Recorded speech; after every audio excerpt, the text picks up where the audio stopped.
Okay guys, welcome back to the shop. I'm going to show you a knot today. If you've been following along on the series, we've went over the double overhand knot, which is your two parallels and your X shape, a few times, because this is involved with a lot of knots. The double overhand, or even the triple overhand. So that's a double overhand knot there. Pull it together and there you go. So today, if you can tie the double overhand knot, I'll show you a little secret. Today we're going to do the poacher's knot. And all it is a double overhand knot. But you grab your rope this way, okay? So you have your tail in your hand. You're working it in your hand. You go around once, around back. Then you tuck a bite through instead of pulling your overhand knot. And there it is, guys. That's your poacher's knot. So if you can tie the double overhand knot, you can tie the poacher's knot. And as simple as that. And I'll show you how it's really used in a minute, but I got his name from, you guessed it, poachers. Setting traps for small birds and stuff like that. So, we'll do it slow, guys, as always, and I'll bring it back. So we'll let it go. So you got your rope here. You make sure you always hold the tail end in your hand. Make one wrap around your fingers, make two wraps around your fingers, and then instead of pulling the knot through, you pull a bite through, just like that. And there you go, guys. And that's the poacher's knot. So it's a great knot, but like if you're using this somewhere and it gets a lot of force, this will be a hard knot to untie. I'll just if I got anything here, it's a great knot to use like for toggles. You can put a toggle in here and it'll cinch down on your toggle and hold it straight. Well, we'll incorporate that as we go along. But like save this screwdriver is my toggle. So it'll cinch down there, but with a lot of force on it, these can be really hard to undo. But it's a great knot. So even there. So the way you undo it then is you haul your toggle out and you pull it through, and it's easy to come out. But to undo it by hand, no. So I'll just show you something like, okay, here's the form structure of your double overhand knot, and you poke your bite through. One more turn on it, so that's a triple overhand knot. You pull the bite through and a triple overhand knot. It looks like that. Guess what? You created the scaffold knot. So one more extra wrap. I never tied. I tied it incorrectly because I never held my working end in my hand, guys. So instead of my working end is doing it, and that's a dangerous knot. So hold on, we'll tie it correctly. Getting ahead of myself. It's tied correctly, but if someone used that in climbing, this is the wrong way. Like, there's no way to technically check a triple scaffold knot, only by force, and you can't tell really by looking at it. So once you get a hold of it, you pull the working end. It's supposed to get smaller. I tied it backwards, so I never even followed my own advice. So let's I'll pull it this way. Okay, guys. So hold your tail end in your hand. Go around. See if I can get it down here for you to see. I don't even know if I'm down here. Go around once. Go around twice. That's the double. Go around 3 times. Tuck your bite through. Doing it tight, but there you go. And there's your scaffold net. And it's tied correctly because there's my tail end. We got nothing. There's my working end there. So that's your scaffold net. I didn't want to get sidetracked, even though I did. So it's a good thing I did, guys, because if you tie this the wrong way, it could be a dangerous knot, especially if you're climbing. Right? People you can tie in the carabiners this way and stuff, hook your carabiner into it, and this cinches down super tight.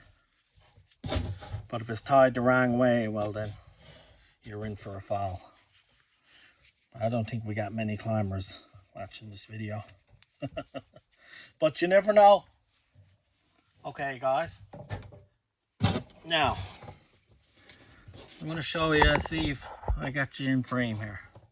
So, the poacher's knot. The key to it is to hold rope in your hand, tail end down there hanging down. Wrap around your fingers once and back. Tuck your bite through. That's your scaffold knot. That's your poacher's knot. And you look at it. Let's cinch it up here first. You look at it. You got your two parallels and your X. So, how it's used as a trap. You don't set this over your snare. You take your rope and put it through your poacher's knot. Cinch your poacher's knot down. Get that little bite out. There's a twist in it. What do I got down here? There you go. Now, you cinch your poacher's knot down. Don't mind that there. That's just in the way. And now, you can get this out of the way, Scott. And you set it like this. And that way, if an animal runs through your snare, it got like two locking forces against it. So as the snare tightens, this is tightened, as is tightened. So it's all kind of two-step tightening together and not going back. So let me see if we start from the beginning.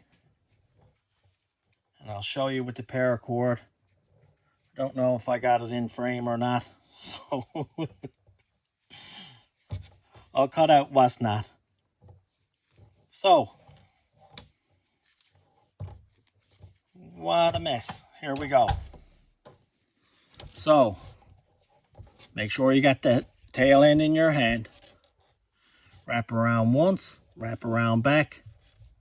Tuck your bite through. Both of them, and pull tight. I'm going to have to adjust this one a little bit because I kind of pull it together funny. There we go. And there it is, guys. So you got your two parallels and an X in your poacher's knot. So there you go. I don't know if it's clear or not. So, and how you create, make sure you hold it is the opposite way of what you taught. So, one wrap around, one wrap back, another wrap,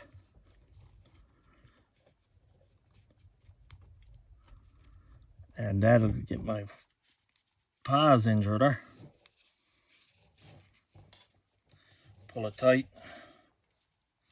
Pull it tight, Scott. And that'll give you 2 wraps, the double overhand. It'll give you your poacher's knot. 3 wraps, triple overhand, and give you your scaffold knot. So guys, they're both basically versions of stuff you already knew, but instead of passing a line through, you just pass a bite through.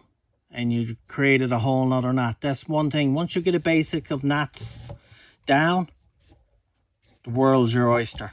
You can tie one if you can start off with the double overhand knot, there's lots of knots that you can, you know, you can go on the double overhand knot, fisherman's bend, double fisherman's, bowling on the bite. It's all created from there, guys. So I'll switch back to the bigger rope so we can do it together slow. It's a good knot to know, guys. So hold your bite in your hand. I don't know if it's too close. One wrap around, one wrap back. Pass your bite through. There's your poacher's knot. Simple as that, guys. And you got your X and your 2 parallels. Right back to that again. And it's tied correctly because on the tail end, don't do it, all your working ends got the noose on it, the slip knot. So there you go, guys. This is a great little knot to know. I'm going to have to edit that out. I'm getting that foolish. Okay, guys. So thanks for stopping by and checking out this lovely knot. It's a good one to know and stick into your pocket. You know, you can set traps for small animals and birds. That's how this got his name. And as simple as that. You create it and you got your adjusting knot. Poke your line through. Cinch this down tight. And there's your snare. There you go, guys. So it's just a good one to know. Stick in your pocket. You can do it for toggles and stuff like that. But it's just a great knot to know, guys. So thanks for stopping by and checking out this lovely knot. And we'll see you next time. Keep tying knots and you guys have a super awesome, excellent day. Thanks.